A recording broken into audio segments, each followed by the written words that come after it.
Kunkaham everyone. I'm here with Mayor.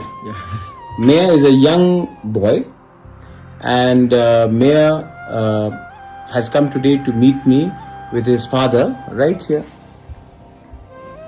Namaste. And one more special guest, Mayor's mother. Right? She is right here. Sapna, मेरा MLA.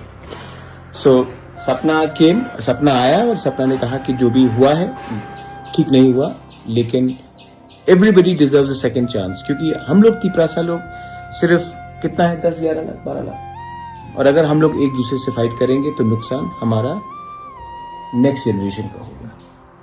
तो अगर next generation को अच्छा example देना है तो इलेक्शन खत्म हो चुका है, सबको एक सेकंड चांस मिलना चाहिए और प्यार से हम लोग एक संग आगे बढ़ के हम लोग we will fight and make our Tiprasa accord and our Thansa more successful.